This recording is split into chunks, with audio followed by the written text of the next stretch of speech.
All right, it is 6:30 on my watch, so we should get started. So good evening, everybody. My name is Anthony Parati. I'm Commissioner for ANC 4D08, and I have the pleasure of chairing tonight's hearing, which basically means I have the job of interrupting people and cutting them off and telling them to move along so that we can stick to our time schedule. We have to finish our meeting by 8:30 today, so we'll try to cram in everything and keep on track. For those members of the public who are joining us either online or in person tonight, just as a reminder that the last 20 or 30 minutes or so of the meeting is reserved for public commentary. So there will be time for anybody who is attending tonight to ask questions of us or of any of the city officials who are here tonight, or to comment on any of the agenda items, or just to raise questions or issues for the commission. So thank you all for joining us. And just remember, we will start the public commentary about 8 o'clock or so. Commissioner George, would you mind taking a roll call? Yes, when I call your name, please say present if you are present. Commissioner Pinckney. Present. Present. Commissioner Bell. Commissioner Lucarelli. Present. Commissioner Corniatis. Present. Commissioner Morancic. Present. Commissioner George is present. Commissioner Weigel. Commissioner Parati. Present. So that is 6 of us. We have a quorum and we can proceed. Next up, we have the approval of the agenda. I know that we have one late addition. So Commissioner Pinckney, do you want to introduce the library resolution as a change to the agenda? Yes, thank you, Mr. Chair. I move that the library resolution be added to the discussion tonight. It's a resolution. You want me to explain what it is now, or Thank you, Commissioner. can you No, hear that's me? okay. We just have to add it to the agenda. So Yeah, yes, we can hear you. Can you hear us? yes, I hear Yeah, you. we just have to add it to the agenda for now. We can discuss it later. So just so the public knows, when we add things to the agenda that were not on the originally published agenda, it requires a 2/3 vote from the commissioners to add it within a week of the posted agenda. So commissioners, when I call your name, please say aye if you agree to add it to tonight's agenda. Commissioner Pinckney. Aye. Aye. Commissioner Bell is not here. Commissioner Lucarelli. Aye. We got you, Commissioner. Commissioner Corniotis. Aye. Commissioner Morancic. Aye. Commissioner George. Aye. Commissioner Weigel is not here, and I'm also an aye. So we've added it to the agenda. Are there any other changes to tonight's agenda from any commissioners? There are a handful. I think we will be having we expect somebody from DDOT to join us to speak briefly after DC Water. I believe the lead-free DC resolution is on the agenda, but if I'm not mistaken, I don't think we've ever actually seen the resolution. And Commissioner Bell is not here to present it. So I think we can remove that. And then I was also hoping we could just clarify if any, to the extent that there have been changes to which ABCA licenses we actually intend to discuss tonight. I think it would be helpful to know that and update the agenda. I'm not sure if there have been relative to what I have on the agenda. Let me start with the commissioners who have items on the agenda for ABRA. Please let us know whether you intend to discuss them or whether we can delete them. Commissioner Lucarelli with Mita Ethiopia Cafe. Yeah. So there's a number from 4003 that we should talk about tonight. Do you want me to list all of them? No, I'm just tell me if you should keep these on the agenda or whether we should delete them. So these are the ones that are already on the agenda. Well, Mitas is more of an update. I'm happy to provide an update, but Okay. we don't have to adjudicate on it per se. Okay, Golden Triangle.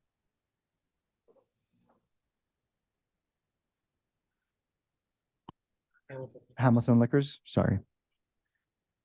Yes. Okay. S&G Wine and Liquor. No. Okay. Yes. Yes, okay. Yes. Commissioner Corniotis, you next. You have three-way spirits on the agenda. Should we keep that or should we delete it? We can delete it. I think we just decided not to protest, so. Okay. And Commissioner Bell is not here, so I'm going to propose that we can strike that from the agenda as well. And I'll also support striking the lead-free DC resolution since we don't have one to actually vote on. Did I cover everything, Commissioner George? Did I miss anything that you mentioned? I think that's right. Okay. Just one additional comment. Both Commissioner Lucarelli and myself will be discussing 2 new ABCA renewals, but they aren't due until after our next meeting, so we should be good. So we don't need to add them to the agenda tonight? No, Okay. not this evening. Just, Excellent. I Thank just you. wanted to mention it for the record.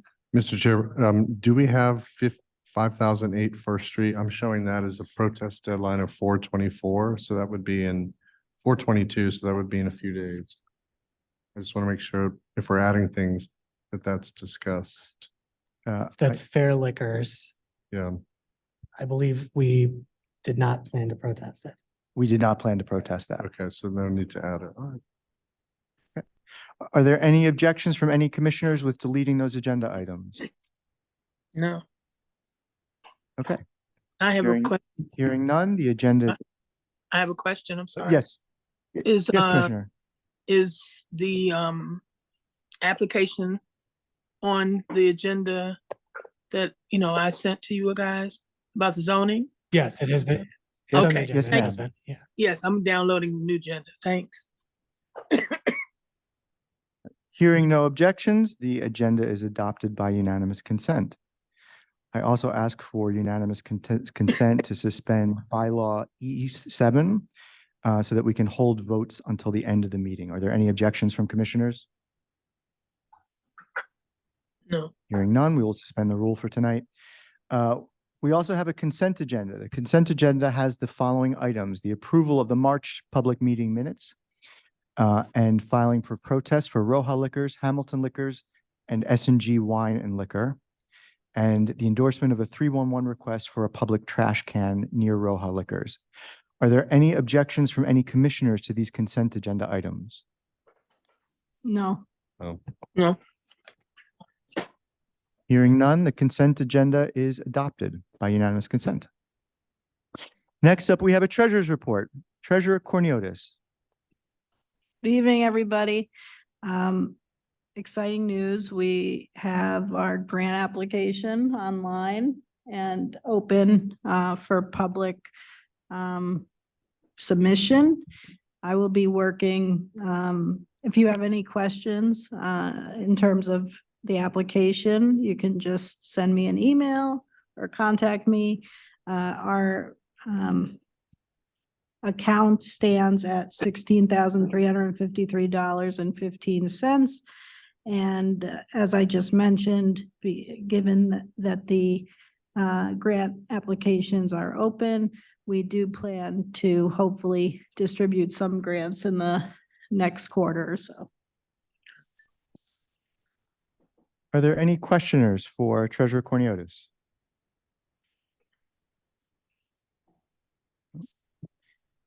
Hearing none, we'll move on to the next item, which are comments from city officials. First up, we have a representative from Councilmember Louis George's office. Ms. Rogers, are you with us this evening? Hi, everyone. My name is Kelly Hunt. I'm the council member's chief of staff. Trying very hard today to fill Barbara's shoes. That's a bit of a lift. I know she always gives you guys really great updates. She is actually at home for a bit, so I'm going to be filling in for her. And we are actually on recess this week, so I don't have a lot of updates. Frankly, for the staff, all that usually means is we don't have hearings, but we are deep in the budget process. And so focused on that right now. And as is specifically relevant to this particular group, just letting you all know that the council member remains committed as ever to bringing a library to Kennedy Street. That was unfortunately removed from the mayor's budget proposal, but we have no intention of letting that stand. So we stand committed to what the community wants, and we'll be moving forward with that. And also, in addition to Barbara, I know you guys often spoke with Alex Taliadoros, who was our communications director. Alex has actually decided to move on, and so we have a new gentleman in that role. His name is Ben Rosenfeld. So if you guys ever need anything from the communications department, things that need to go into the newsletter or to be promoted on social media, please don't hesitate to reach out to him, to me, or to Barbara at any time, and we will do anything we can to help you. And I'm happy to answer any questions if you guys have any.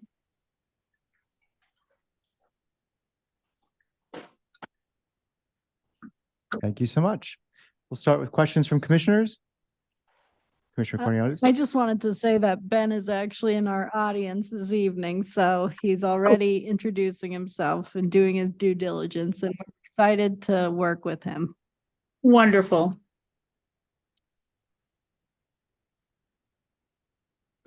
Other questions from commissioners? No, but this is Commissioner Pinckney. Good evening. Good evening. Thank you for your lovely note today, for helping us with our building problem with the rodents. And I called you mistakenly thinking I was calling the person you're trying to connect us with. And I just wanted to say I appreciate it. Thank you. We're happy to help. Okay.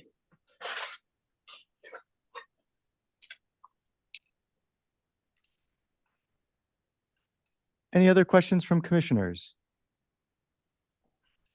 Hearing none, we'll move on. But again, just a reminder for the public who is joining us for tonight that there will be an opportunity to speak and ask questions later on in the evening. So next up, we have Mr. Derek Johnson from the mayor's office.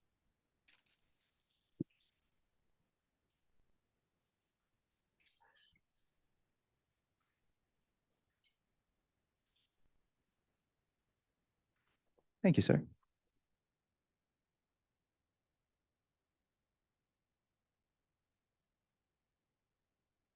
Hello, can you all hear me? We can hear you.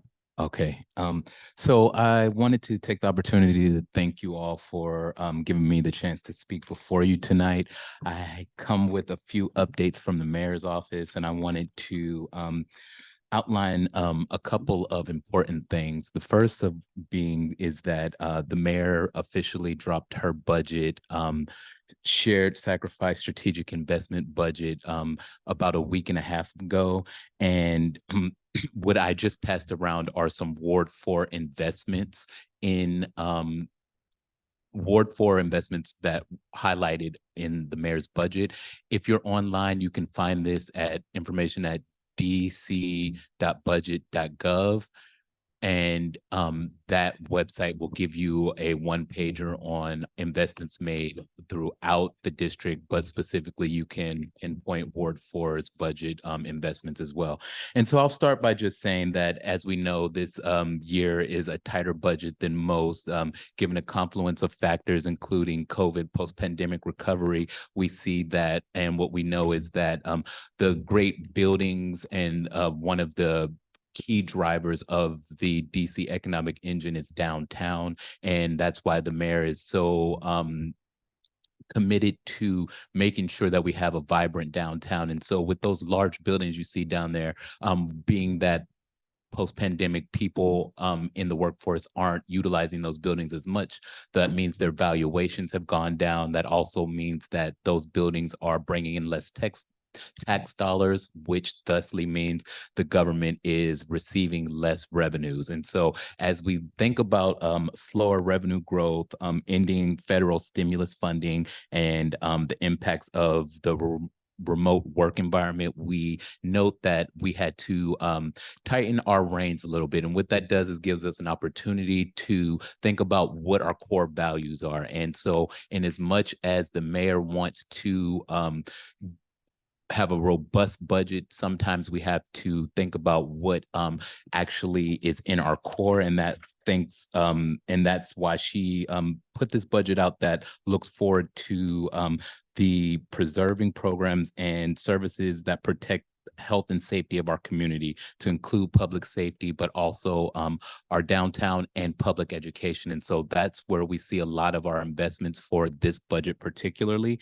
And what I'll note is that there is opportunities for the community at large to still be engaged. The mayor has the job to propose a budget. That budget then sits before the DC Council. And at this time, the council has the budget and they are going to hold budget oversight hearings. And that gives community members opportunities to testify. And so for all that you hear about the budget and how it impacts you on your daily life, you're able to get before the official decision makers about what this budget is going to be, because it's not over yet. And so we still have an opportunity to engage there. And what I will do is also just highlight a few of the programs and information that might be pertinent to ANC 4D.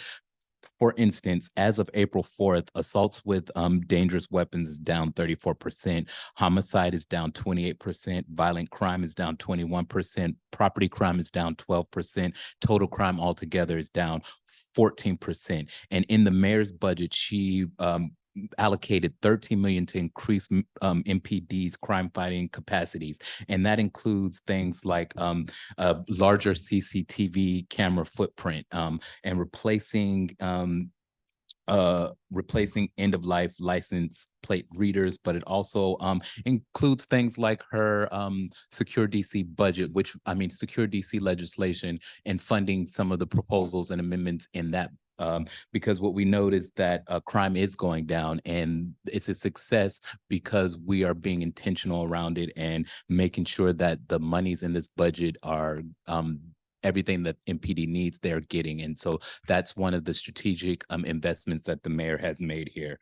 And likewise, you'll note that you may have heard that the real-time command center is up and launched, and that gives us a greater opportunity and leverage with our policing partners, federal, state, in this area to help us defend our public safety, as well as there are other opportunities, including what are known as hubs. One in Chinatown, there's going to be one more in Anacostia, and one coming to Ward 1, Ward 4 area of U Street. And that is a community-based location for DBH, MOKers, DHS, for MPD, so that community can feel that we engage with them in a real-time basis where they are in their communities, as opposed to always having to come downtown to Pennsylvania Avenue. And so that's another way, another resource and tool that the mayor has utilized and funded in this year's budget. Likewise, we talk about education. The mayor has put monies in education to reimagine high school and pathways for funding our futures, high impact tutoring, literacy investment, school nursing programs, school behavioral health programs, out of school time funding, and education through employment pathways and workforce training. And so what we note is that a lot of times people are thinking about the next steps for their young people in their lives, and it doesn't always look like going to college. So the mayor has advanced technical schools that students can go to and get real-time training, like one that's going to be in Ward 8 with Whitman Walker, that will help integrate students into the healthcare field directly from high school and give them a pipeline straight to work in some of those fields that we see a higher demand. And so what I'll note is that while we are focused intentionally on making sure this budget passes unanimously, it's still open for the public for consideration. And lastly, I'll just mention a few things that are hit home here in Ward 4, like $235 million to modernize and renovate public schools, LaSalle, Bacchus, Whittier, Truesdale, and Barnard. $18 million for Whittier Elementary to serve as a swing space. $25 million, and this may be a little different than what we are having a conversation with the resolution later, but $25 million to rebuild and modernize the Shepherd Park Juanita Thornton Library, $13 million to renovate Emory Heights Recreation Center right up the street. And those are just a few notable things, but I welcome you all to, if you have any questions, feel free to reach me at Derek, and that's DEREK.Johnson, JOHNSON, at dc.gov. And so that's derek.johnson@dc.gov if you have any specific questions that we aren't able to address tonight. And so I'll stop there and welcome you all with any questions you may have. Thank you, Mr. Johnson. Questions from any commissioners? Commissioner Cornelius. Good evening, Derek. Hi, Commissioner. How are you doing? I'm well. How are you? Thank you for always being here. I noticed from the first line item under learning and recreation, modernize and renovate public schools, including Truesdale and Barnard. Isn't that in process currently, in the sense that Truesdale is being fully renovated as we speak? And I ask this because my daughter, as many of our commissioners here, goes to a daycare center, and to staff those places, it takes a lot. There's several hundred openings, if not more.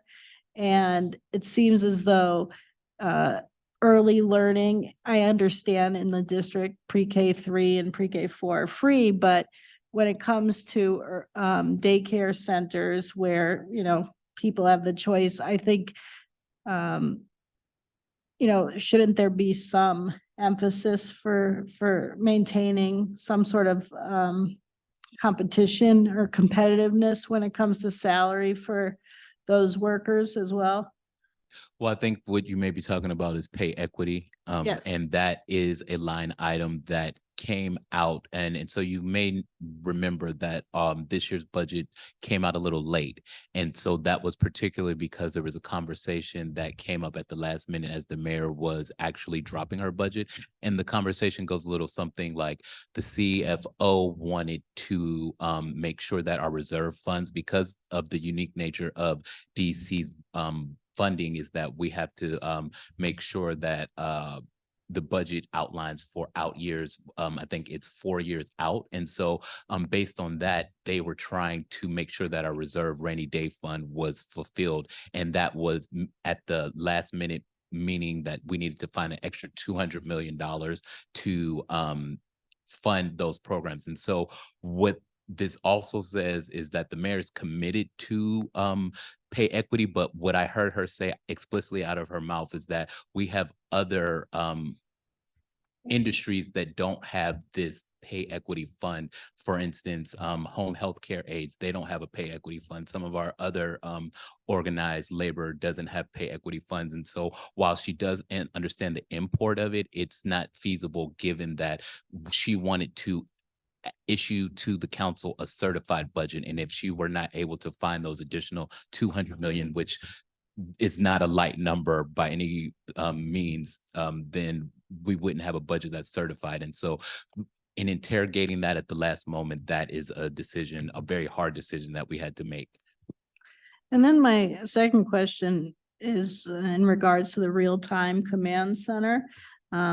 It's definitely a wonderful addition, I think, from a public safety perspective. But in my single member district, there was a recent homicide to an employee at a marijuana type of place. And, from my understanding, that person has yet to, or people have yet to be found, or, and so I guess my question is the real-time command center supposed to increase the ability for MPD and the public safety officials to find and arrest, especially people that would commit homicide or any type of violent act?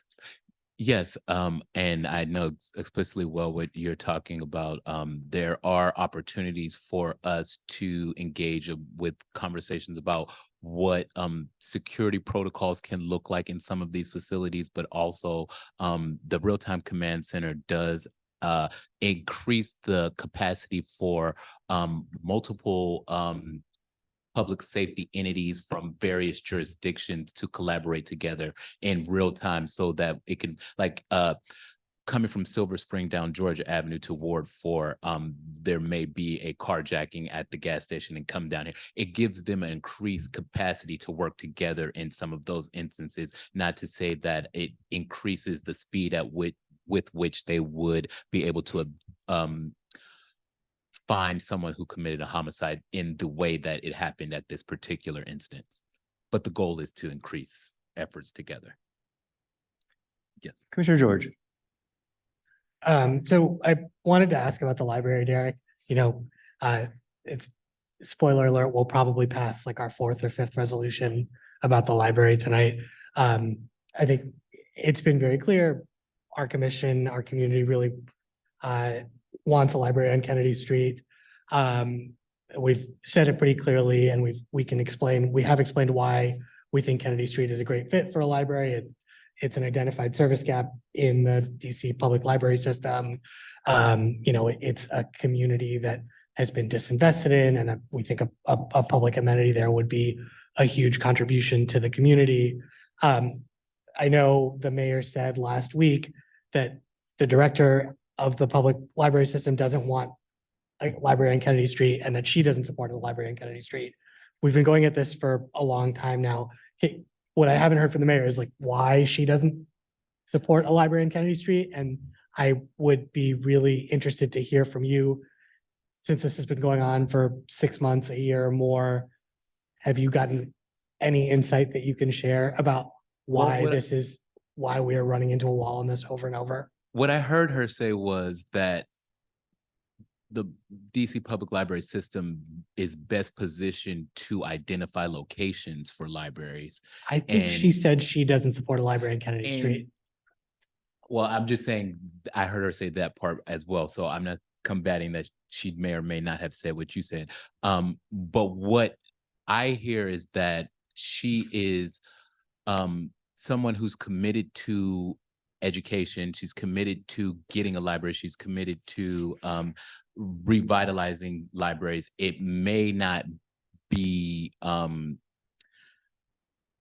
something that happens right this moment. And so I think the advocacy of the ANC in you all's capacity to create resolutions to continue the conversation is the best point of advocacy that we have in the moment. And so I would say, in as much as there's opportunities to testify and antagonize and interrogate that a little bit more, I know that she welcomes the conversation.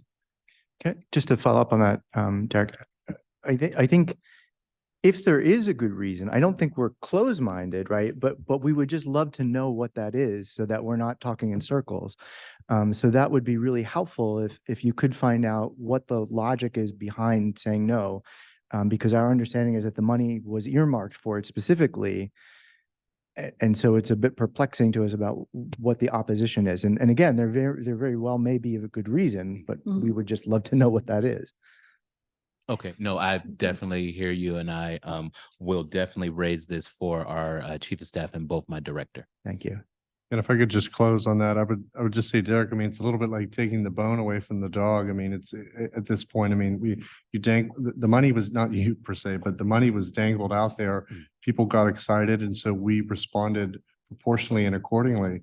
And now the rug's being pulled out from under us. I mean, it's a little insulting. So, you know, I encourage you to let folks know that, I mean, this is really disappointing. I mean, as Amon said, there is a serious gap. I mean, the Juanita Library and Tacoma Park are less than a stone's throw away from each other. And yet here we are, there's nothing a mile in either direction from Kennedy Street, literally.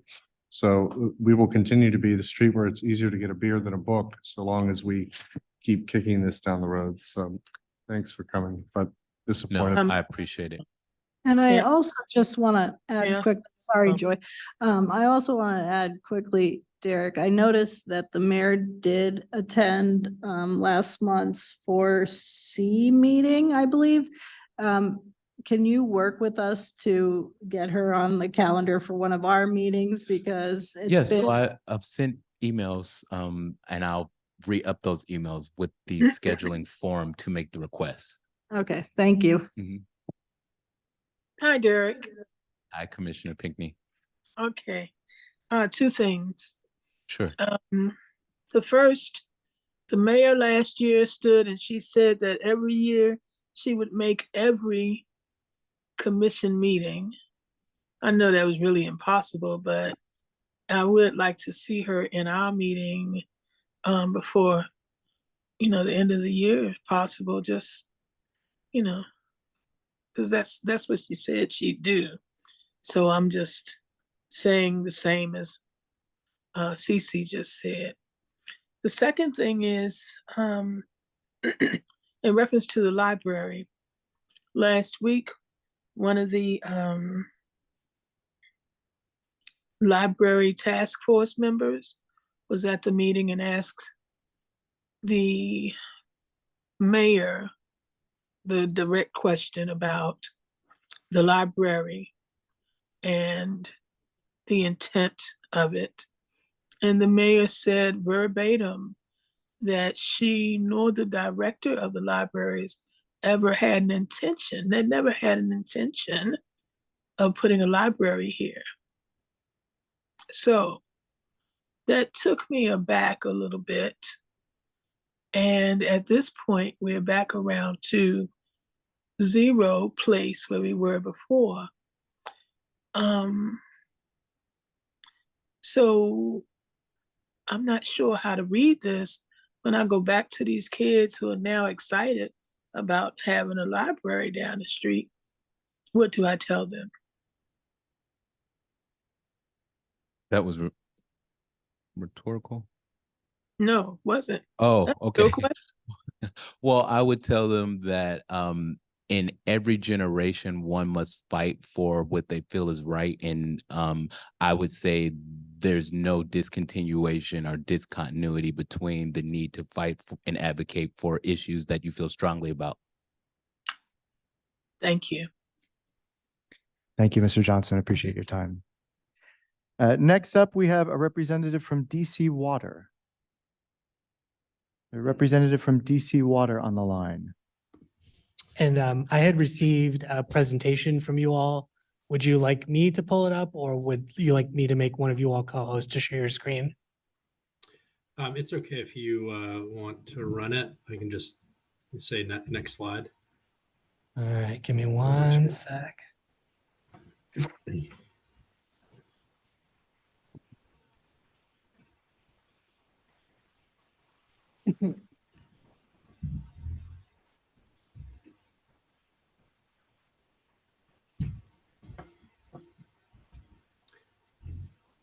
I also have it ready here. So if you'd prefer that I run it, I can do that. I think I got it.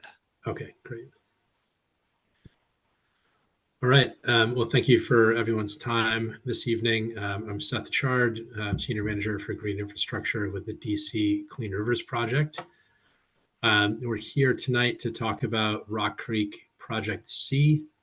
It's the next large-scale green infrastructure project under the Clean Rivers Project. And we have some sites, some permeable alleys proposed within the ANC 4D. So you can go ahead to the next slide. And yeah, one more. Great. So the DC Clean Rivers Project is a once-in-a-generation investment in improving water quality in the district's waterways, Rock Creek, Anacostia, Potomac. We're a consent decree program to remove combined sewer overflows. The existing combined sewer system, when it rains too much, we can get overflows into the Rock Creek, Potomac River, and Anacostia River. We've made some pretty incredible progress to date. So the Anacostia tunnel system is now fully operational with the completion of the Northeast Boundary Tunnel, which was put online in September of last year. Since the first half of the Anacostia tunnel system went online in March 2018, we've captured more than 16.8 billion gallons of combined sewer overflow that otherwise would have ended up in the Anacostia, as well as capturing more than 10,000 tons of trash and debris that also would have ended up in the river. In terms of other elements of the project, the Potomac Tunnel was awarded for construction, and the notice to proceed was issued last November. They're currently starting their staging and getting ready to start digging the tunnel from West Potomac Park. We completed Rock Creek Project A, but also Rock Creek Project B this past fall. And we're here today to talk about Rock Creek Project C. We're in the middle of planning and design, as well as a public comment period. Construction for Rock Creek C is scheduled to occur in early 2025 and run through 2027. Next slide, please. You can, yep, one more. Great.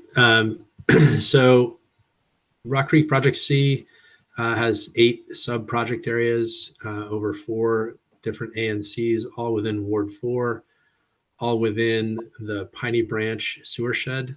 So the map on the right-hand side of this slide has an outline, and that's part of the combined sewer area. In an overflow condition, a mix of stormwater and untreated sewage can overflow at the Piney Branch outfall, which is essentially right where 16th Street crosses Piney Branch Parkway. So as part of the Clean Rivers program, we're building, green infrastructure to reduce the volume of stormwater that contributes to combined sewer overflows. And so we've got these 8 sub-project areas with permeable alleys to manage the equivalent of 1.2 inches of rain falling across 25 acres. Again, construction is slated for March 2025 to June 2027. We've got an estimated construction cost in the range of $15 to $20 million for this project. Next slide. We often get questions from constituents and residents about, how to depict my alley or my neighbor's alley. Really, the first kind of criteria is how do we get water to that location? We use something called the contributing drainage area. It's basically mapping out, if a drop of rainfall, falls in this location, can we get it to the location of the alley where we want to capture it in permeable pavement? And so we need to be able to capture and manage that volume. We also want to make sure that the water is coming off of relatively clean areas. So we don't want a lot of sediment or tree litter that can clog up the permeable pavement and require additional maintenance visits. There's constructability considerations. We want to make sure that the contractor can access the alley with their equipment. We avoid any underground utilities. And then we also take into account overhead utilities so that there are no disruptions to those overhead utilities during construction. Other constraints might include trees, tree roots, as well as proximities to structures. So we, try to avoid those and have different design approaches to work around different structures. We will only touch the portion of the alley where we are building the permeable pavement. So that might be one leg of the alley. The other legs of the alley fall under DDOT's responsibility. So if residents are interested in restoring those other legs, encourage them to reach out to DDOT through the 311 call center. The next slide, please. So specifically for 4D, we have 9 permeable alleys. You can see that they're located, or they're noted in green inside that sort of blue rectangular boundary. You can access, we'll get to in the end, the link to the website so you can look at these in more detail.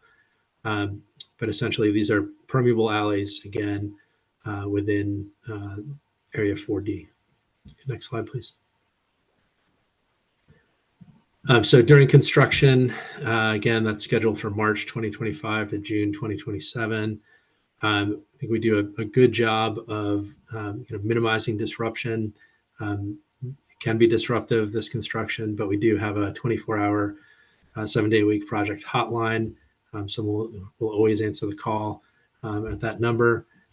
Work hours are anticipated from 7 a.m. to 7 p.m., but more typically we'll run 7 a.m. to 3 p.m. on weekdays. Typically, there will not be weekend work, although if there's weather delays or other schedule slippage, some occasional weekend work may be considered. There would be no disruption to water or sewer services or any other utilities for that matter. Sites would be secured at the end of each day and then restored, per DDOT requirements at the end of construction. There will be some site security, including signage, barriers, fencing. as well as vibration and noise monitoring and mitigation, dust control, rodent control. And then we'll work with a contractor to maintain uninterrupted access for garbage and recycling collection, and work with residents for other needs that they may have in terms of access to their home, for parking or contractors, healthcare, et cetera. And then we always incorporate tree protection as well as required by Urban Forestry Administration. Next slide, please. That's great. Yeah, so as I mentioned, we are in the public comment period for the draft project description. It details the proposed locations for the permeable alleys in all of the 8 sub-project areas, not just the sub-project area for this ANC. That draft project description can be accessed at our website, noted on the left, dcwater.com/projects/Rock Creek Green C. And any email or any comments can be emailed to our outreach coordinator, Andy Galley, at cleanriversgi@dcwater.com, or at the listed phone number. And, we encourage the ANC to share a copy of this presentation with their constituents. And again, a lot more information is available on our website. And happy to answer any questions that anyone may have. Thank you so much. Appreciate that. My alley was converted to a permeable alley a little while back, and it was a pretty smooth, easy process. So appreciate your work there. Fantastic. Questions from commissioners? Commissioner Cornelius. My alley as well was relatively recently, converted to a permeable paver alley, and it didn't go as smoothly, unfortunately, as Commissioner Sorry to hear Parati. that. And so I have several questions, but I'll take this offline if necessary. But basically, are the same contractors used within each permeable paver project? Because you state that, you make sure underground utilities are not affected. Well, during construction of our permeable paver alley, myself and my neighbor's gas line were affected in the back of our homes, and it caused a gas leak. And we were forced really to pay close to $5,000 out of pocket to repair it, which I'm still waiting to be reimbursed of over a year, almost a year later. So that's one question. And the second question is, you mentioned that the way you assess an alley to be eligible is through a number of different criteria. But for example, the alley between Hamilton and Ingraham, I think would qualify because it's a mess, and it probably could qualify, but for some reason it hasn't. So is there a way to have a reassessment of those alleys that have, for whatever reason, been deemed ineligible? So those are my two questions. Sure, certainly. So for your second question, that's really what the public comment period is intended for. So, we invite feedback and comments on the alleys that are proposed. There may be reasons why some of those alleys might not work. We've actually cited more than we need. So I think we have about 35 acres managed with the alleys that are proposed currently. We only need to manage 25 acres. So there will be a dialing back, and some of those can be eliminated.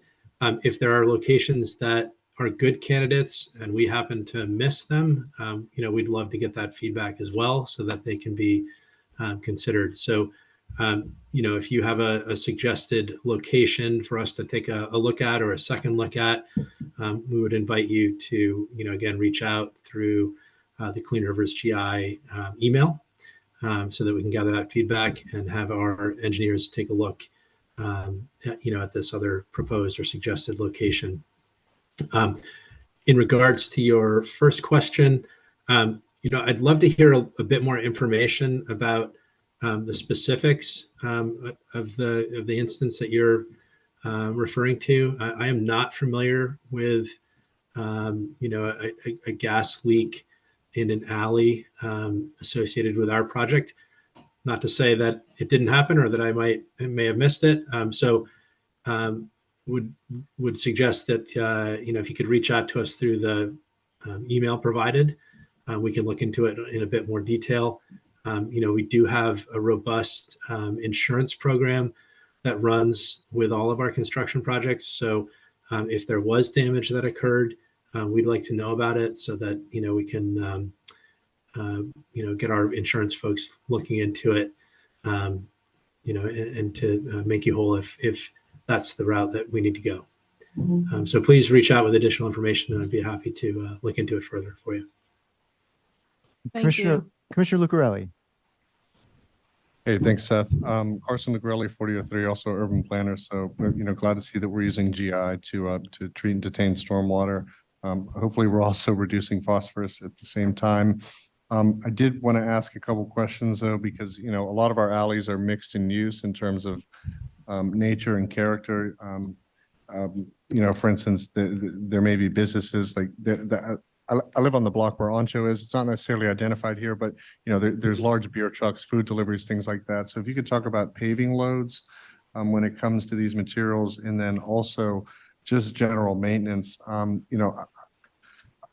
aware that some permeable materials actually require a vacuum or some type of suction device over time to allow for the same level of porosity as when it's installed. And so I'm just wondering, with it being in the city's right of way, who will maintain these, if at all, or if it's a resilient design that doesn't necessarily require something like a vacuum to clear it out every couple of years. Thanks.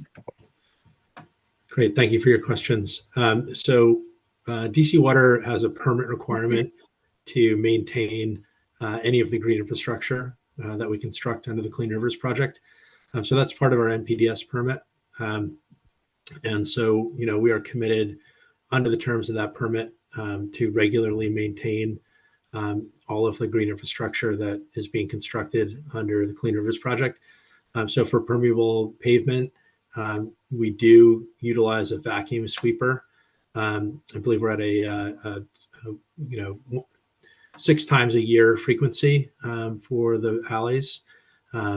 We've adjusted that on occasion, and then we can come in, with a deeper cleaning as necessary. So everything that we construct will be maintained. In terms of the loading, we know that there are trash trucks, delivery trucks, fire trucks, heavy trucks that go down these alleys on a regular basis. And so the loading requirements have been taken into account. And so these alleys can handle those heavy loads. The last piece, I think on the phosphorus piece, because this is part of the combined sewer system, we're really focused on preventing the overflow downstream. We try and keep it in the pipe, and if we can keep it in the pipe, then the water gets cleaned up down at Blue Plains. Commissioner Pinckney. Hello. Good evening. Good evening. Did I hear you say something about helping with rats, rodents, and things through this program? Did I hear that? So during construction, we have a contract requirement for rodent control being installed, essentially bait stations being installed prior to and maintained during the course of construction. So that's just a standard aspect of our construction process. Okay, so this is a process that's a part of the construction for what you're doing. It's not a process required for people who are doing construction in my SMD. So I can't speak to the requirements for others who are doing construction in your SMD. I can tell you that for our projects, we have a contract requirement for our contractor to install and maintain bait stations and perform rodent control during the course of construction. So I can really only speak to our project, our specific project on that.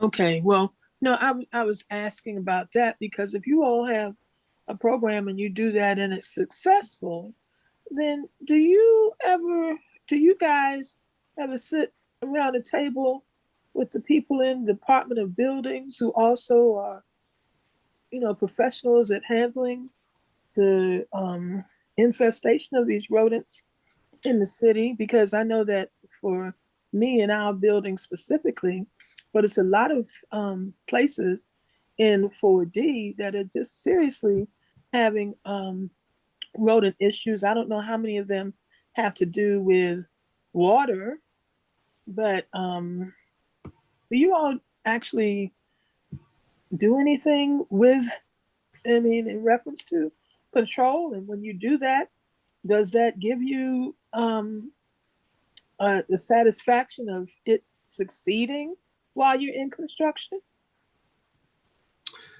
I really can't speak to that. I can tell you that, we're very focused with our dollars and our efforts on reducing combined sewer overflows. Rodent control is just one thing of many that we do to, try and reduce the inconvenience of construction. That's probably all I have to say on rodent control. Thank you, Mr. Shard. Appreciate it. Anytime. Looked like there was a question from the chat about constructing different legs of the alley at the same time. So certainly we have staggered construction within an alley at various times to maintain access. So that's the kind of feedback that we would be gathering through our outreach team as we get closer to construction. But absolutely, would want to minimize impacts and maximize access. So we've done that in the past and would certainly be open to doing it again in the future. Thank you, Mr. Shard. Appreciate it. Next up, we have a representative from the Department of Transportation. Thank you. Hello, can everybody hear me? Yes, thank you for joining us. Of course. Hi, my name is Kelly Jung Olsen, Communications Managers for Traffic Safety Administration under DDOT. So usually I know that Cornelius from Community Engagement Team is joining, but I'm here to talk about our notice of intent to convert 800 and 900 block of Ellison Street Northwest to one-way westbound. So I'm going to share my screen, and also I'm going to drop the notice of intent link. Okay, I'm not sure if I have. I'm just going to make you a co-host. Okay, now you should be able to share your screen. Sounds good.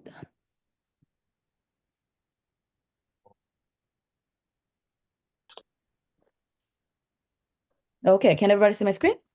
Yes. Okay, so I'm going to start with the ANC map because the area we are converting is Ellison Street. This here, can you see my cursor? So Yes. Ellison Street between Georgia and 8th. So we are proposing that we are converting this current two blocks to one-way westbound. So you are going to be entering from 8th, but you can get out to Georgia Avenue. So there's a reason for it. So here's the NOI we issued for those affected ANCs. As you can see, ANC 4D is 2 blocks north, and you see that ANC 4C and 4C are also affected ANC. So we also share this notice with them. So we started this as intersection safety. As you know, 8th, Kansas, Allison, this is really problematic intersection. So this is our air view. So I'm sure you're familiar. So we are from the air. So this is 8th, north and south. And Kansas, also like north and south, but it's angled. And this is Allison.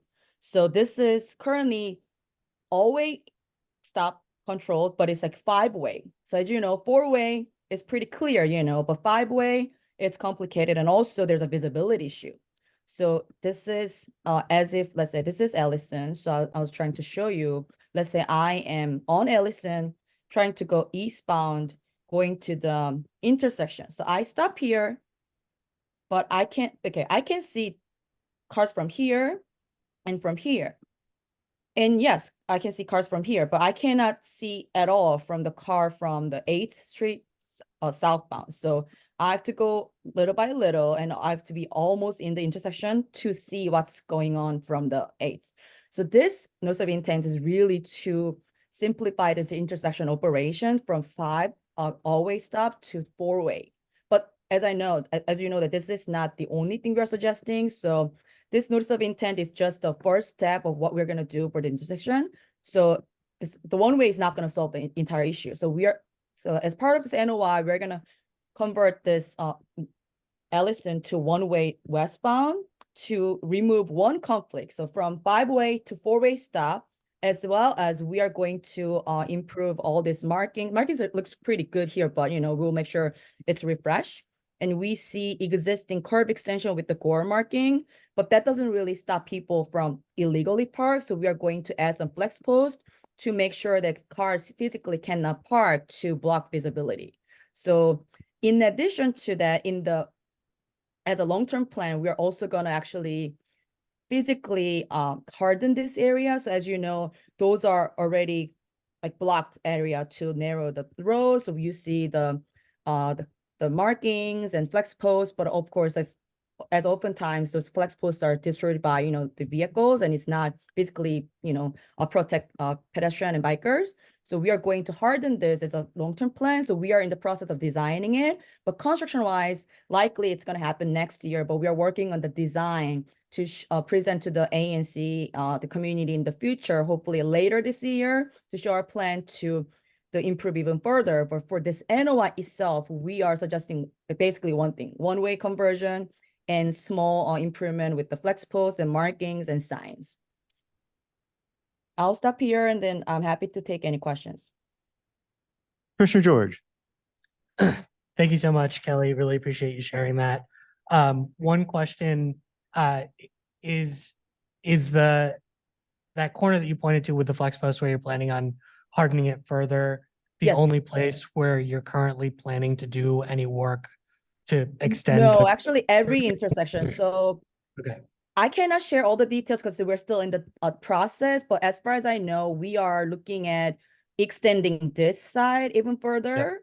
And then we're also gonna fix this weird crosswalk. So we are gonna re-angle the crosswalk to shorten the walking distance, and so overall this intersection is gonna look a lot different, but we are still in the design process. So I don't have any details to share, but it's gonna look a lot different. So especially with the one-way conversion that we're gonna do in the short term. So if everything approved by you guys and ANC commissioners and community members, and we plan to install those one-way conversion and sign and flex post those short-term improvement this summer. So this summer you will see all these small changes, but better from 5-way stop to 4-way stop.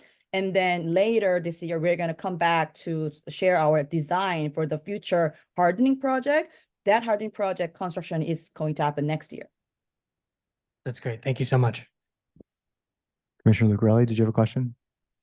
Yeah, Kelly, thanks for presenting this. I would just echo what Aman said, that this is sorely needed. I was thinking when you were mentioning this that it's going to require a holistic studying and redesign of it. So I'm glad to hear that DDOT is considering that, because it's obviously a complex intersection given the grade at the top of the hill and the site distances, especially as you're heading eastbound on Allison. So I think that the low-hanging fruit here of changing the operations to westbound only was a smart move. And again, I would just ask you to study and explore in your design development ways to, as you mentioned, not only just shorten crossing distances because it's a school, but also to really slow people down, especially as they're heading away from the circle and away from the school, because the grade here often encourages people to speed. And so the final thing is I would like you study and explore ways to make biking through that intersection more comfortable, whether it's with a protected intersection design or whatever doesn't complicate the drainage situation there. But the question I had was, how do you plan to control westbound operations on Allison apart from signage, or is that really the only change that DDOT anticipates making to control as a one-way? Yeah. Yeah, I mean, typically that's what we do. So with enough like signs to, because basically you're gonna see, one-way signs. So you can enter basically, right? But from Georgia, you will see big "Do not enter" sign.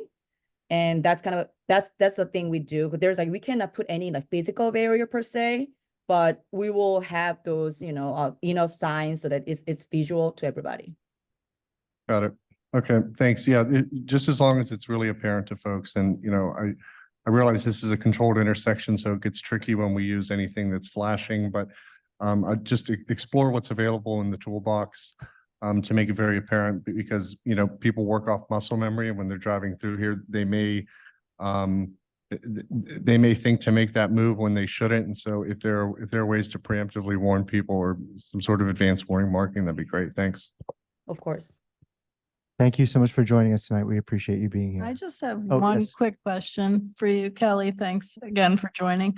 Will there be any sort of exceptions to the one in the sense of, an ambulance or so on and so forth? Because, I have a friend who lives on Delafield Place where part of it is a one-way, but now she can't easily access her alley or her garage or her part, and so I feel like these changes are made due to, need in most cases, but they don't necessarily take into account residents who have been here for decades who think this is really overkill, so there has to be some sort of balance.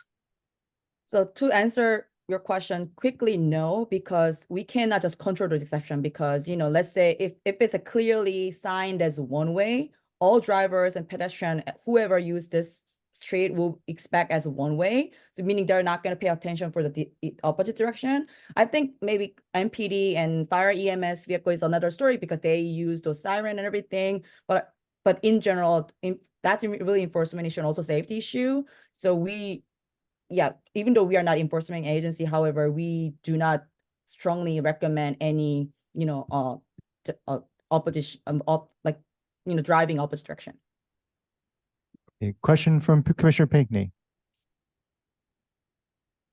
Yes, good evening. Thank you for coming and sharing this with us. I know on one of the streets in 4D01, the issue came up by Berean Church. I'm trying to think of the street, but that for a while was a two-way street. And since it's become a one-way street, the end that stops at Georgia Avenue, people who come up Georgia and know automatically want to turn right into the street. And often, even now, they turn into the street and get all the way to the end and realize, oh, this is a one-way. And so the the people who live on that street are constantly complaining about people coming up that street the wrong way. Plus, that's the same street where there's a school and they have after-school care there. So it's a question, it's an issue with kids there. But I wanted to just bring to your attention that the signs that were up there were facing straight ahead, and the signs were not really designed to communicate with people who entered from all of those stop spots to turn in. So many of the people probably didn't even see the signs. So is there a way to like make the signs kind of what is that, 2-dimensional, 3-dimensional, where they go up, but instead of being just flat showing it front ways, that it be like a triangle sort of, where if you go on each side you can see one way, so people who want to turn from the left side of the street coming in or the right side, they'll be able to see it. I see what you mean. So, I mean, if you can share exact location, we can actually review. Maybe there's a missing signs, who knows, right? Maybe only one instead of two. So we can see if we can add more. So, but unfortunately, we don't have any different style of sign because there's like, a standard of the height and the design. We cannot just create new sign for that. However, we're happy to look into it and see if there's anything we can do. So if you can send me a location, I will share my email address in the chat. Yeah, Okay, yeah, but this is- I think I was saying that also. Does this street that the street that you are making one way, does it exit onto Georgia Avenue? I mean, I'm not sure because No That's problem. not- Yes, exit to Georgia. okay. Yep. But will the Georgia Avenue people if they turned in there, they would be going the wrong way or the right way? Exactly. So there The will wrong- be big do not enter signs. Okay, but that's what I'm saying to you. The signs that you all have do not work because this is not the only street that you've done that with. And see, coming off of Georgia Avenue, when, especially during rush hour, the people were still coming into the street. And if it's the same type of do not enter, they're going off of their memory or whatever, because signs are not positioned where people who are trying to drive in can see them. Yeah, we'll make Kelly, sure. this is Commissioner Lucarelli again. I would just echo what Commissioner Pinckney's saying. I actually did the exact same thing on a drive the other week at the Georgia and Madison location where Emory is, because the signage isn't really apparent. And so I understand that you're constrained by what is within the MUTCD. And so I think that there are a couple options within that manual that you can use here, and maybe it draws attention to that it's a new traffic pattern. But again, study and explore all the options in the toolbox to make it very apparent to the tens of thousands of people that drive up and down Georgia Avenue that this is no longer a turn, because Joy's right that it is causing serious issues. I mean, this being so close to a school, we don't want someone to go the wrong way, and then, as folks often do, they then panic, and then all hell breaks loose. So I know you all are capable to study this. Just those are what we'd like you to take back. Thanks. So in the interest of just moving through the agenda item, perhaps Commissioner Pinckney and Lucarelli can follow up with you later about their concerns about the one-way signs. That would be great. Thank you. Thank you. Thank you. Next up, we have committee updates. Commissioner Pinckney, do you want to hold off on that until we get to your agenda item with the resolution, or do you have a quick update about the committee that you want to update us about first?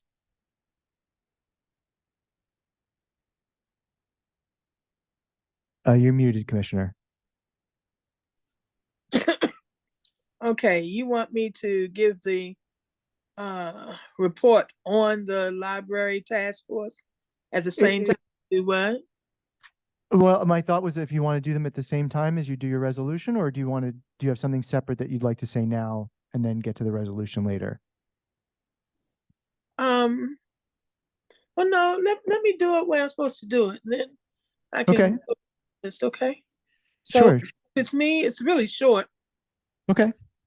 Myself and one of the library task force members, we submitted written testimony to the board of directors for the libraries of Washington, D.C.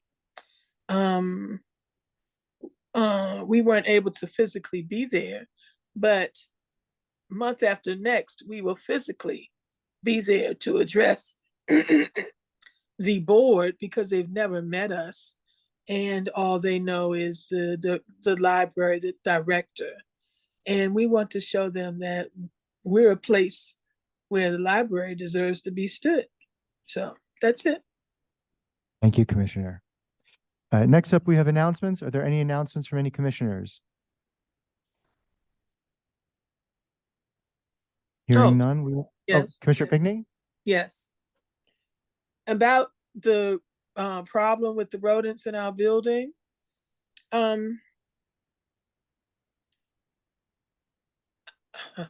can I put it?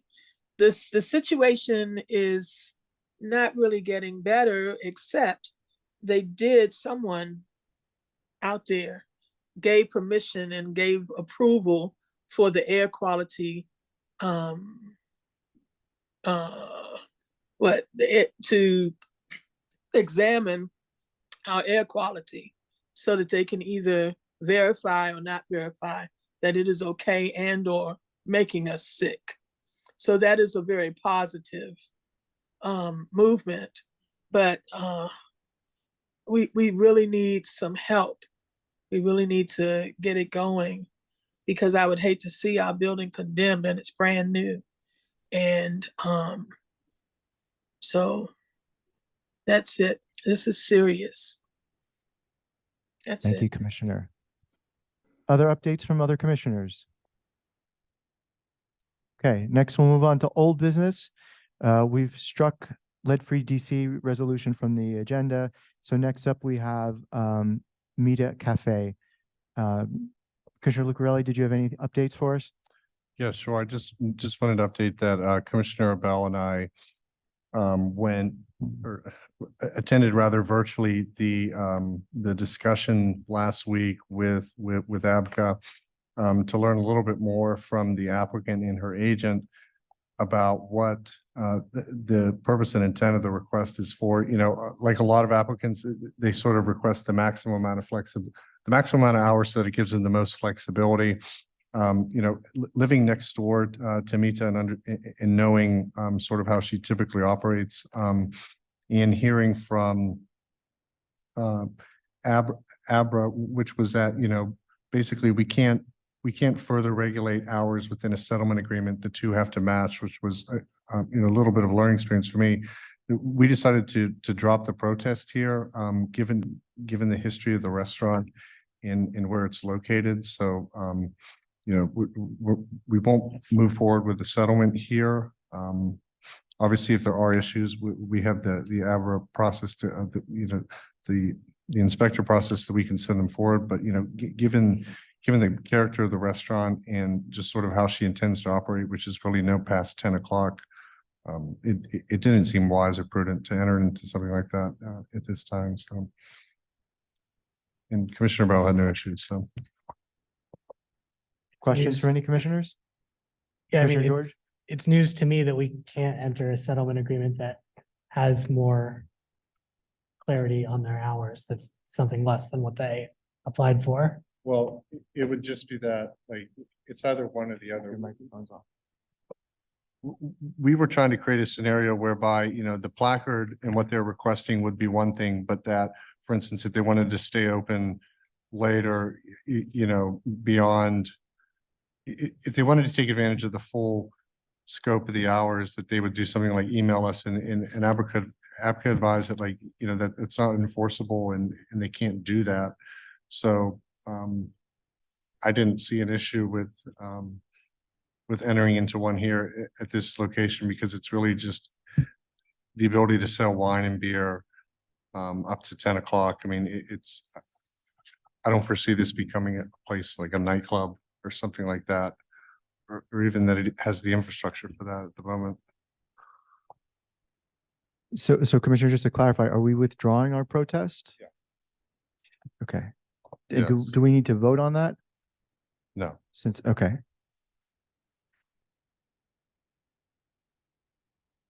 Okay, next up, we have BZA application 2115, which is presented by Commissioner Pinckney. Yes, yes. Okay, I'm really excited about this application, number 21115. Mr. and Mrs. Asa and Whitney Davis. The construct, they want to construct a third story with rooftop deck and to the existing one, attached and 2-story with basement. The principal dwelling unit in the RF1 zone, whatever that means. Okay. The address is 5714 8th Street Northwest. And they're asking for a special exemption. The hearing is scheduled for 5/8, which is May 8th. Okay. The relief they're seeking is the rooftop and the upper floor element requirements of subtitle E, whatever that sign is, 204.1, and it's pursuant to subtitle E 204.4, subtitle E 25201.1, and subtitle X 901 .2. I want to introduce you all to, I'm sorry, please forgive me, Miss Devon Brophy. Did I say that right, Devon? Good, thank you. Okay. And she is the architect for this project and has been working with this couple. And she will give you all the technical things that are associated with this. You got it, Devon. Okay, thank you, everyone. Thank you for taking the time or allowing me to take some time from your day. I'm happy to share my screen. I believe some of the information was shared with you prior to this meeting today. Would you like me to share my screen? You are welcome to. Let me just make you a co-host right now. You should be able to share if you would like. Okay. Okay, can you all see my screen? Yes. Okay, so my clients, as Pinckney had mentioned, are Whitney and Asa Davis. They have lived in the neighborhood for 12 years. And Mr. Davis is a public school teacher at the John C. Lewis Elementary School. I believe it just got renamed. Forgive me if I said that wrong. But my clients are looking to add a third story to their home. Bear in mind, this third story addition is by right. The subtitle E204.1 special exception that we are pursuing is in regards to the modification of the existing front dormer, which is this element you see right here with the asphalt roof that slopes back, and the dormer right here. So it's very typical for homes of this area. So my client is looking to elongate this dormer. Let me share. This is the existing house in elevation. And my client is looking to elongate the dormer, so maintaining that same angle and just have the dormer be from the existing gutter line, the existing fascia, which is right here, extended up to the parapet roof level. So instead of having a front elevation, that is one component, as you see here, one component, and then setback would be the third floor front wall. This elevation is by right. This is what zoning permits us to do. But my client is hoping to have just, for lack of a better term, just a better architecturally looking building. That's more appropriate for the historic nature of this home. So I have a few other pictures of the homes. As you can see, there is a variety of dormers and front elevations in this area. So right here, you can see this is what the elevation would look like in line with the others. We've tried to maintain the asphalt shingles and the scale of the dormer in relation to the overall dormer itself. And here you'll see, this is a property that's just around the corner on Jefferson Street. This was a two-family dwelling unit developed by a developer a couple years ago. And you'll see here, they had a very similar dormer that they installed, and then they used the two dormers here in the same architectural style as the others. So just to recap, my client is looking to seek an exception to modify the existing dormer in order to complete a more complete architectural elevation. And I'm happy to go through any other slides. I have 14 here. I won't bore you with all of them, but I'm happy to go through any questions if you have any. Thank you, Ms. Brophy. And I will just say for myself, I appreciate the fact some of those third story pop outs are really quite hideous. And so I agree. appreciate your client's efforts to try and make it architecturally consistent with the neighborhood. So thank you for that. Questions from commissioners? Commissioner Lucrelli. Hi, Ms. Brophy. Commissioner Lucrelli here, 4003. I just have a couple questions because I'm having a little trouble making heads or tails of the drawings. So first question is there a plane change that will occur where this new addition is going? It's hard to tell if it's sitting flush with the wall or if it looks like sheet 10 of 14 is showing that the by right option would sit sort of at a setback from the top of the, I guess, the existing roof, whereas you're proposing something that would be flush with that. That's right. So these Okay. well, I should say, I should caveat, the by right elevation is set back 3.5 feet from the front elevation. I have a plan here. So the wall would start here This is a roof plan. So what my client is proposing to do, you'll see here, this is the front elevation of that dormer, that big section of 3 windows. So my client is proposing to have the dormer start where it does right now and extend up at the same angle, reaching up to the same offset that it would achieve. So the ultimate goal is to have the front elevation would start here, but my client would have the slope. So instead of having 2 vertical faces, there'd be 1 vertical face, another vertical face, and a slope. Okay, got it. And then I'm looking at sheet 7, so it looks like, this will carry through to the rear, and so that's why we're seeing proposed materials on the rear. Mhm. Okay. So this is just a little nitpick of mine, but could you talk about the decision to use hardy plank and not something more durable and longer lasting like standing seam? I take a personal beef with it because it's not a very durable material. It generally looks really bad after a couple years. And I say this as someone that is quite familiar with the material. So I was just wondering if there were other considerations for skidding that rear elevation. Thanks. So the rear elevation is currently clad with the board and batten siding. So my client wanted to have a continuous rear elevation. Considering they had done this before I was involved in the project a couple years ago, they had already reskinned the back of the home. So they elected, instead of having to rip it all out and redo it all over again, to just extend that board and batten siding. I personally have had pretty good experience on it on other projects in DC. But we had not considered removing the rear elevation and recladding them at this time. Got it. Understood. Thank you. Other questions? Thank you so much, Ms. Brophy. We appreciate your time tonight. Thank you all. Next up, we have BZA application 20823A for 5433 Georgia Avenue, presented by Commissioner Lucarelli. Commissioner Lucarelli, the floor is yours.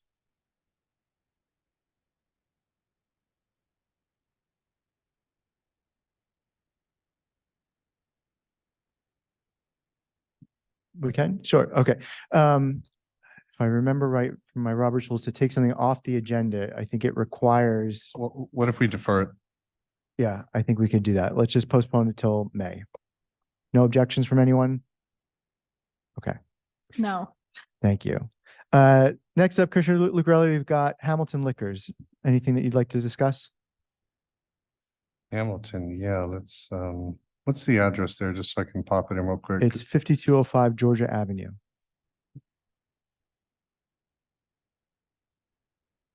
Yeah. Yeah, so this is, because there's a couple here that, I don't want to seem heavy-handed, but I do think that we need to bring them to the table and just let them know about our feelings towards the renewals. And I think that this application is one of them. Hamilton and Georgia has obviously been a subject of a lot of discussion and a lot of blood, sweat, and tears over the last year and a half. And I think that there are some things that we can look at here that may help ameliorate, what continues to go on there. So if now's the time to entertain a motion for consensus to protest it, I'd entertain it. We can vote on a protest towards the end of the meeting, Commissioner. So we'll put that Great. there. Awesome. You also have S&G Wine Liquor. Is there any information on it, or or is it the same thing? That's consent. Did we do that for consent? I'm sorry. Yes, we did. I'm sorry. Yeah, because I believe this is the Okay. one that there's actually no storefront. You just order online Got it. and Okay. you pick it up. Thank you, sir. Next up, we have the Initiative Amendment Act proposed by Commissioner George. Commissioner George? Yes, thank you. It is actually, it's a resolution to oppose the Initiative Amendment Act. So this is a draft resolution concerning legislation that's pending before the DC Council right now. As people may know, the District of Columbia allows laws to be passed a few different ways. So one is, the normal way that the DC Council can pass legislation that is signed by the mayor. But DC also allows for citizen ballot initiatives to be collected signatures for and then put on the ballot for the voters of DC to vote on whether they would like to make a legal change to DC law. We've had, I think the most prominent set of fights the last few years have been about raising the tip to minimum wage. Folks may recall a few years ago, DC passed an initiative seeking to raise the tip minimum wage. It passed. The DC Council decided not to fund it. At the time, DC residents brought it back to the table, voted on it again, passed it again, and it is now becoming implemented.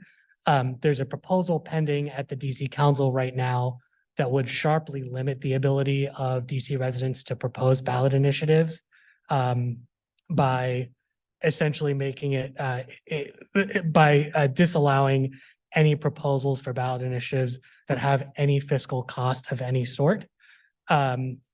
Because pretty much every law you can imagine has some sort of fiscal cost associated with educating the public with it, implementing it in some way.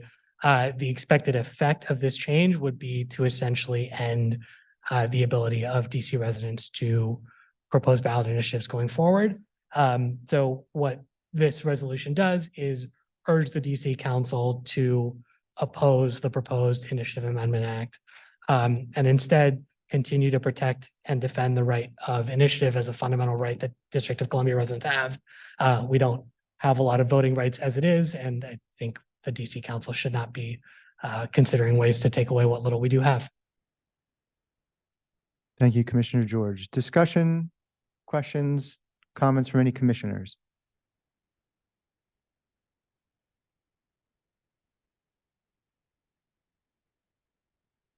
Hearing none, we will move on then. Next up, we have a library resolution from Commissioner Pinckney. Commissioner Pinckney? Yes, hi, everyone. This resolution goes through the history of the promises that have been made to the 4D community through its commissions from 1920 through now. It reminds the reader of the promises that were made with the commission prior to us, and I think a commission prior to them, and to what was requested and agreed to last year during this time and during the hearings for budget last year. When we presented, many of us presented the reasons why the library should still be or be in our area, mainly because there's no library within, like Commissioner Lucarelli said, it's easier to get a drink than a library card. So, and now that we know that we're back to ground zero because the mayor and the director of the library are now just not wanting to do it, but they still want to spend the same amount of money in the places that they had it allocated to be spent before. But now they're planning on putting a brand new swimming pool on the Walter Reed property as well. That's also a public space. So we don't know how this works and who actually owns the property in Walter Reed, because last time I checked, that was a federal grounds. So this resolution is written as a referral and a reminder that 4D is a neighborhood that is really in need of a library. It gives the baseline of the history of what's been said and what's been done. And we think on the task force, and my co-writer, who was around, Mr. Zach Israel, he helped me with information, and we kind of co-wrote it with the idea that it would be good to have a little bit more stronger language to confirm that we are serious about this issue.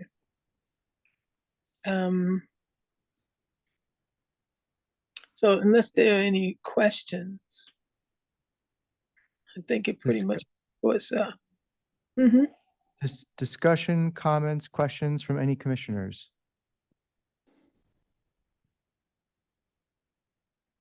Okay, hearing none, we will move on then.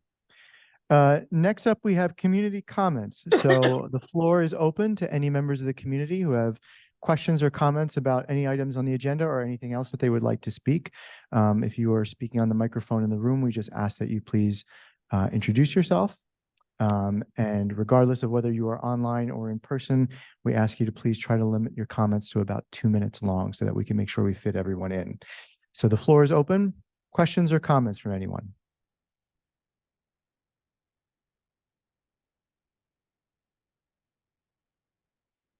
Mr. George. Brian Weaver, I feel like the meeting feels empty without him here. And now reminding people that Petworth Porch Fest is in. Would you like to do the days. honors? Yeah, in his absence, Petworth Porch Fest is coming up April 27th, a week from this coming Saturday. So look forward to the party and the music and enjoyment. One of my favorite events. Hopefully good weather.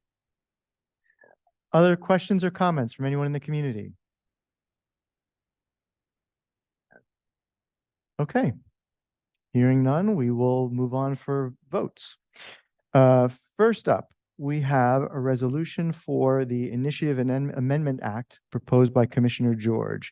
I move to adopt the resolution. Can I have a second? second.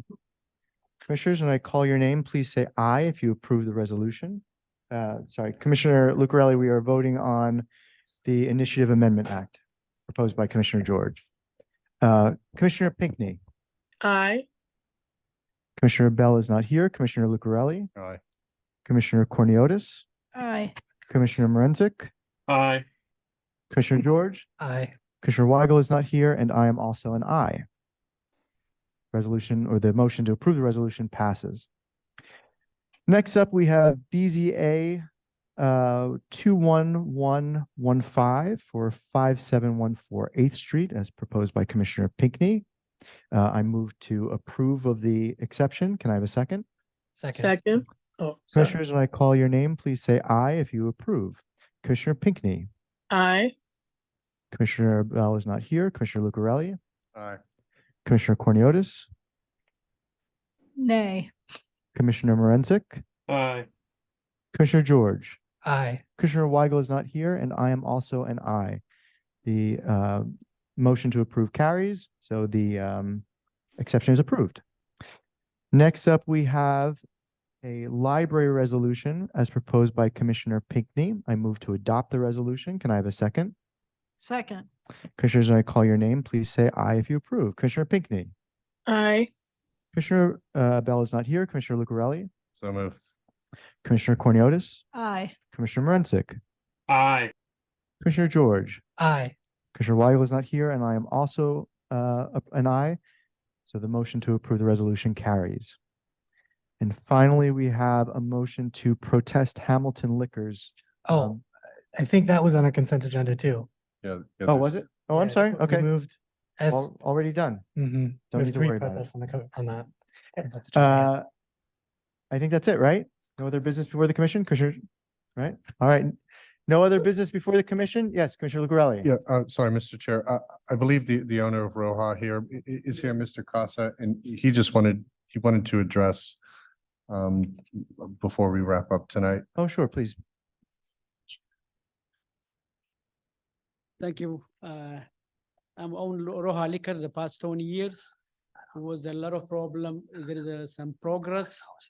I try every day. I call police to clean the people when they got together in front of my store. I push them away. There's a big problem, a vacant building beside my store. So when I can do nothing about it because that's not my property.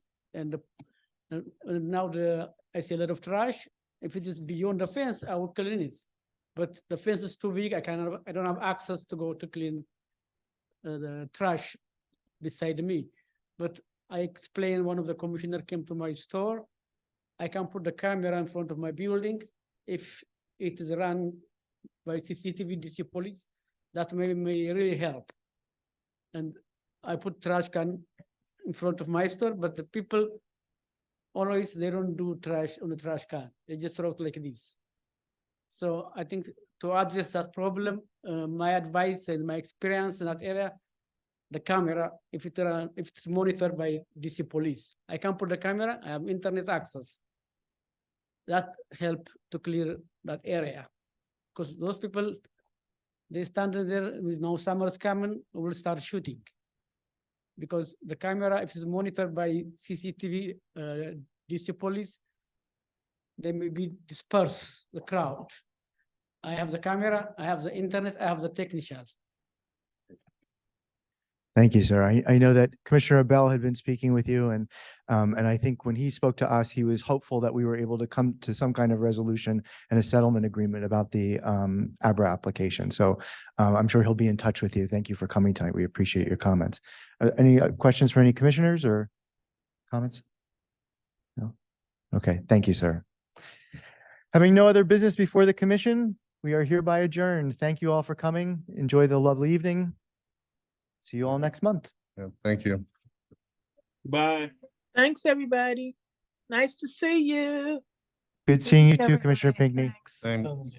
Same, get well, please. Next month. Wait, there's a chat. Reached out last week, but you guys have next week. For the library, I am not.